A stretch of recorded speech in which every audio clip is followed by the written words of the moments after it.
Hi all, it's just Matt back again. Just going to pop up a preview for the Easter Friday, Good Friday meeting in Launceston for the Gallops. One of only a couple around the country, so may get a few more eyeballs than normal. I will say, just to preface the preview, it is a meeting that I won't be getting overly involved in at all. It just isn't one of my type of betting mediums. Any regular viewers of these previews would know that I don't like tipping shorties unless they go up at ridiculous odds. And whilst I think a few of them will win, I actually think most of the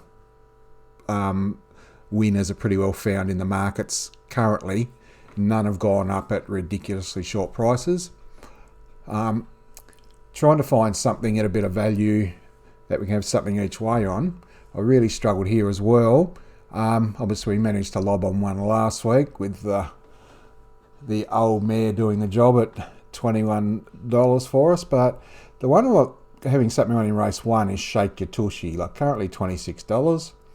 Debut run looks pretty plain when you look at it, if you just actually take it on face value, but we'll have a look at the replay.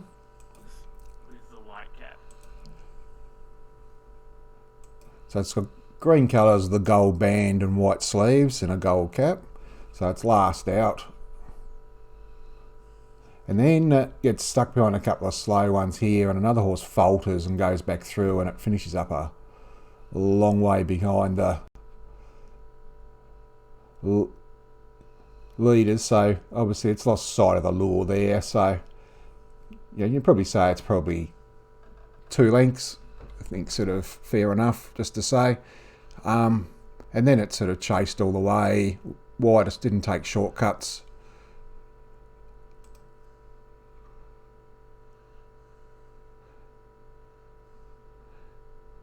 So widest horse, a few of these just finished just in front of it, has subsequently run quite okay. So it's just, I don't think you see too much of it up the straight. So it's on debut here. Obviously still sort of a few issues to sort out with it, especially getting out of the gates. Just punting on that a little bit. Draws gate 2 this time. It had actually trialled quite well prior. Trialled behind a couple of very handy ones like Coronation Keith. Louisville's had good consistent form and Sitter over prior. But if we just have a look, it did actually jump okay on this occasion at the trials. I think it was second from the outside.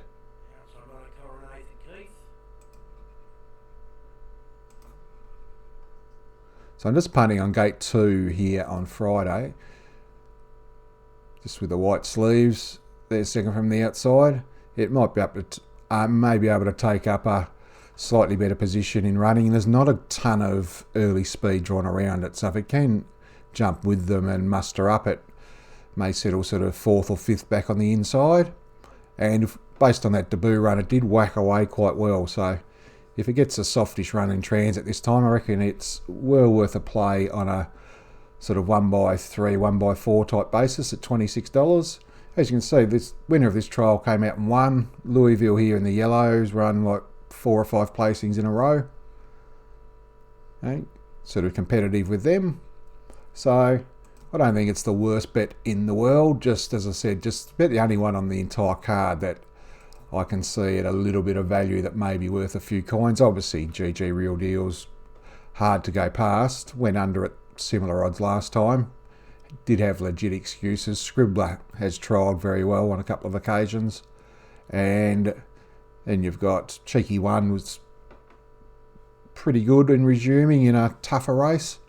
And GG Baracus was actually in that Shake Your Tushy race, finished about sort of 3 or 4 lengths in front, but as we pointed out, there were expect sort of a different Shake Your Tushy to front up this time. So race 1, number 7, Shake Your Tushy, more place than win. I said I actually haven't had a bet on this card as yet. It is one of those meetings that I think I sort of said at the start that just not my cup of tea. I'm not a favourite punter. As I get a bit older, I think I've lost a bit of nerve. Used to be fearless once upon a time and launch in. none of the favourites I don't think went up silly prices. Actually, when I say I haven't had a bet, I did have a bloody, what do you call them, a stupid little parlay code 234. Only spent $110, just $10 on every combo on races 2, 3, 4, 5. Actually, I think it was on Sportsbet. Oh, here we go. I just thought they were all a little bit of over, like Scalendra at 220, Hot Cat 370, Tassie O'Reilly at 3, and My Word Is at 280. So you'd see I took the 6 double combos, the 4 trebles, and the 1 quartet. So just the lazy 80 pending bets. That's not on this meeting at all. Actually, yeah, it makes me look like a desperate. Probably got more pending bets on Tabcorp, but so anyway, we'll just have a look at the method and the madness behind those. Obviously, any Scalendra I threw out last week at $9, and I don't really want to watch this replay. Should have bolted in. Actually gets ridden very well early here to find the fence, and so here it is. Here just dives through in the pink diagonal colours, 3 back the inside, and if we just watch the replay, gets actually held up from the 600 to the 200. So I'll just pause it here. In this race here, you've got Twee on the inside who's the winner, and He's a Charmer outside it, who's going to be favoured in race 3. This is 1400 metres. He's a Charmer. This is a stronger race than race 3. I'm actually skipping a race ahead here. Just save me having to show the replay again. But one reason, just to take into account here, they've actually jumped out and walked from like the 1,000 to the 600, and they were a couple of lengths in front and then put the hammer down. So I think He's a Charmer was a tad flattered. So even though it's coming through a stronger form race, I'm just a bit concerned that they were flattered to finish first and second, these couple. I don't think there's any doubt Sitter Over wins if it gets any clear air from the 600, and even gets sort of balked a little bit on the home turn when it finally does get out.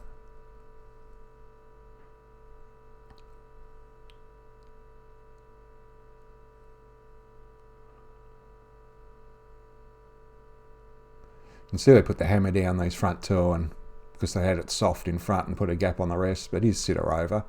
3 back the inside, goes to push out and has to sort of stop in its tracks again for a couple of strides, back to the inside.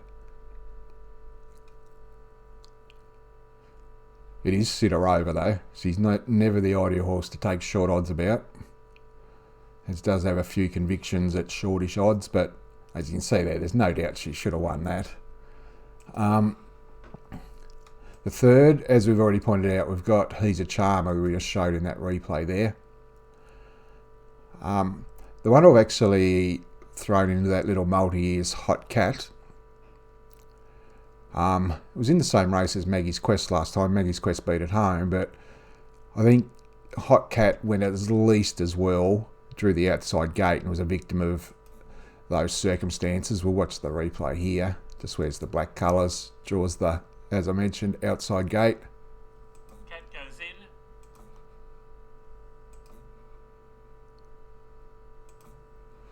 So you can see it begins quite well. Maggie's Quest inside in the blue and yellow. And then it sort of tries to grab hold and over races a bit, and sits 3 wide the duration. And this is debut run, had trialled well prior. You can see it's throwing its head about once. I'd imagine it sort of finds the fence here today and leads. It does stick on quite well in the straight. Right then Blitz bolts in. There's a bit of a sort of track work gallop this for the fave, but did actually stick to its guns quite well, even though like Maggie's Blitz sort of holds it late, but this sat wide and over raced and done a few things wrong. So I think there's probably a bit more merit in the run of the third horse there than the second, and does draw a bit better this time as well. So, and as I said, I've just got those slight concerns about He's a Charmer. It is 1400 back to 1100 as well. And even though it is coming from a tougher race and run very well, just with the Yeah, I think it might have been a tad flattered last time, but may well be wrong. Race 4.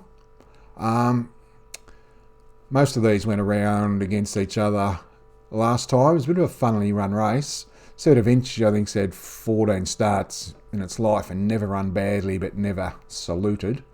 Tassie O'Reilly, wasn't too much between them last time. Senior Jockey going on this time. We just actually watched the replay. Just didn't get too many favours early doors last time. We had to use a few petrol tickets. It's just in the blue and white vert in Undergate 6 here. Da Vinci wears the black colours with the ready diamond. Just waiting for them to jump away here.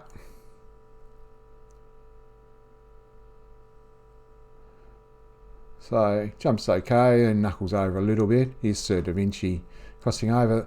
You can see it's going to posse up nicely, and this bolter here, for some reason, he is ridden off and doesn't want to trail the favourite and stays off, so has to be cop one in the ribs a little bit just to get around on the first turn.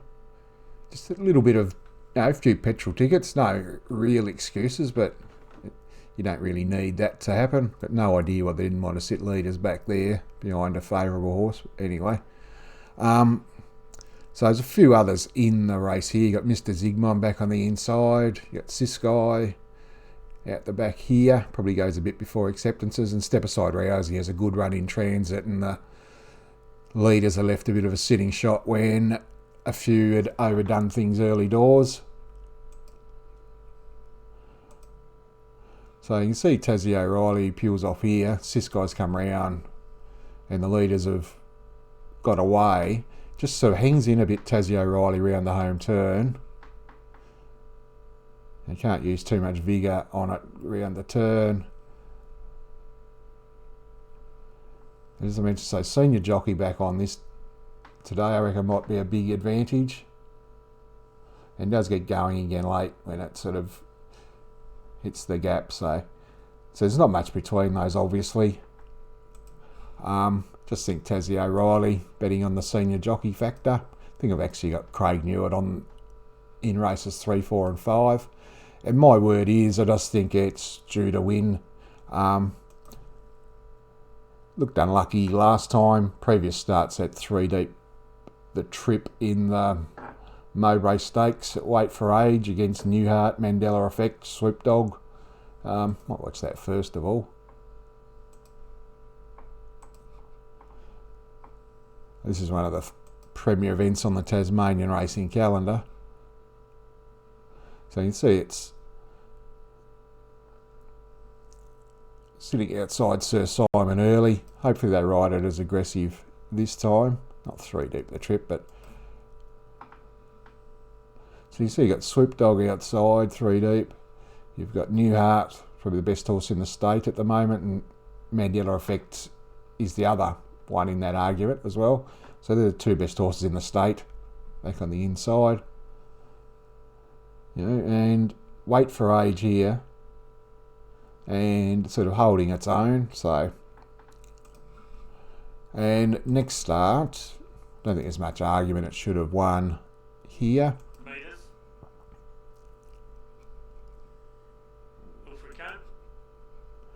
Has a good run in transit. And so it's box seating. Actually, we might just watch it from here. So it's sort of held up behind the leader. It's looking for...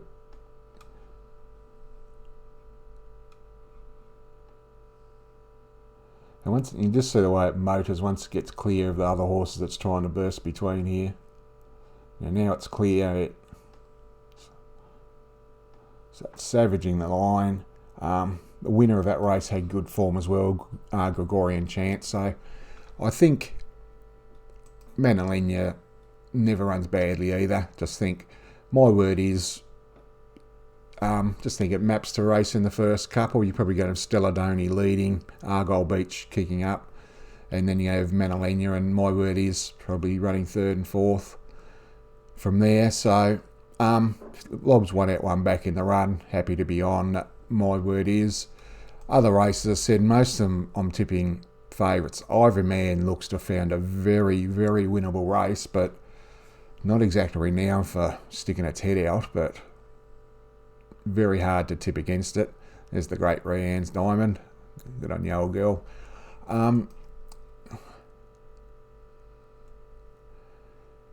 Take the Sit is one that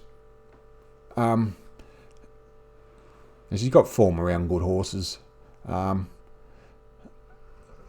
Just the last couple probably haven't been the same level as the first couple of runs from a break. That's the only slight concern I've got. Otherwise, I definitely would be backing her. Race 8, Divisor, just looks coming through a lot stronger races than the opposition here. So I just think if it's at the top of its game, there's a fair bit of early speed in this race, so it could be a little tricky.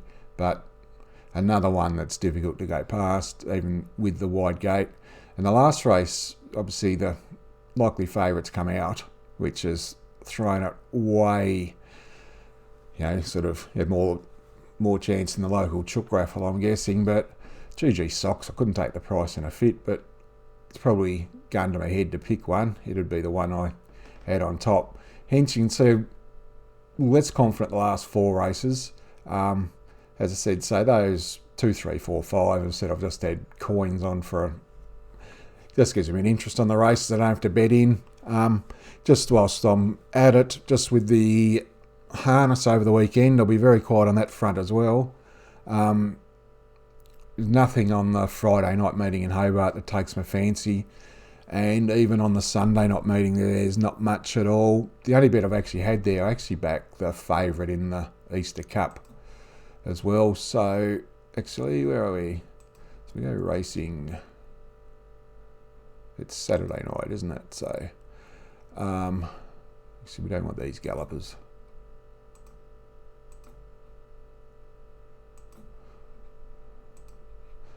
Must be about race 7.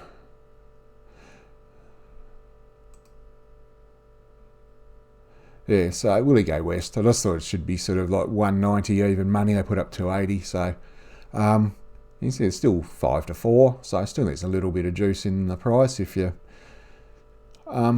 Just the logic in this race. It's the biggest harness race in Tasmania at the moment. The Easter Cup. It's bigger than the Tasmania Cup. Obviously, our Princess Tiffany was simply too good for Riley last week.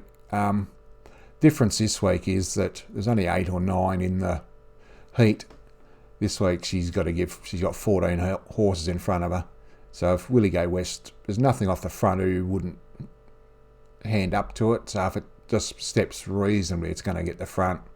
And if Tiffany's got 14 horses in front of her, it's virtually mission impossible. So, so happy to take black odds Willie Go West in the Easter Cup. So, so just recapping there, just keep looking at those 80 pending bets. Actually, I'll actually go into that actually. I used to be terrible with slaughtering money. You'd collect, say, $318 on a bet. So I'd send $18 round on the next race up the whoop somewhere. Never heard of any of them. And all those sort of 18, 12, 14, 18, 22, $9 bets just to round off your account to an even number. They do add up. So in the last few years, I've actually just thrown them into sports future bets and the like. So actually, we're just have a look here at some of them. Like it's a bit like compulsory savings, if truth be told. Like at the end of the year, got a few. A lot of NBA player award bets. So if we just sort of have a look there, we've got so a lot of little multis. Julius Randle at $26. Got bet half a dozen bets on Julius Randle at good odds actually. $10 at 26, 10 at 17. Anthony Edwards, 10 at 61. Julius Randle. What's that? $6 at 17, Anthony Edwards. So they're not big bets, but they give you an interest. Another $7 at 61, Julius Randle. Also backed in with the tab and stuff. So it all sort of adds up. Actually, what prices are they now? They're actually looking all right, some of those bets. So NBA Player Awards. So come on, Jokic at $31 for the MVP. Julius Randle $1.67 now. You can see it's $61. I'm a New York Knicks supporter, and I'm well versed in the fact that anything to do with the New York Knicks is cursed. So I'm waiting for something pear-shaped to go there. Anthony Edwards, as we see, $1.91 now. A few coins on it. 17. Yeah, it's just an interest. I said it's something that I wish I'd done a long time ago. So come sort of when the awards are announced, I think it's the 1st of July that the player awards get announced. So I want most of these guys actually. Like one Tyrese Halliburton at 41 in the Rookie of the Year. Also already got paid out on LaMelo when he got hurt. On Jeremy Grant at $6 here, $2.40. Yeah, no, so I was actually back James Harden at $101 as well with Tabcorp. It's just a bit of a... He did his hamstring today, which as well, and I think I also backed him there the other day at 41 with Sportsbet. But anyway, that's just something a few of you may be interested in. And instead of slaughtering money just for an interest, just throw it on a little futures bet, whether it be AFL, anything like that. Bit like a punter's Christmas club, I'm trying to see it as, but it's a bit sad I've got to do stuff like that to stop myself slaughtering money, but hey, it works for me, so why not? So anyway, guys, quiet day on the punt, as we said, but I think hopefully we'd shake your tushy. I think if it manages to jump and get a good fence run in transit, I'd be disappointed if it's not half competitive in race 1. So if you have more place than win, I'd be pretty confident we'll get a bit of a run for our money at odds there in race 1. And as I said, I'm taking that 4-leg win multi. I wouldn't stake my life on any of them winning, but also be surprised if they aren't in the pointy end when the whips are cracking either. So just one of those meetings, unfortunately. It's the thing with the punt, especially in Tasmania, when you only race once a week, if you might go 2 weeks without actually liking a meeting, then you're like 6 on the one card, and then you have to wait another couple of weeks. So it's not a black and white science, whereas other states you can front up the next day and you might like one. But that's what we have to deal with, but it does have a lot of advantages as well, just having the sole easier to marry up the form, as I always say. So anyway, guys, I've prattled on for a bit and don't think anybody really needed to hear about my silly little punting strategies and etc. But anyway, until next time, I'll leave you with it. Have a good Easter. Cheers, guys.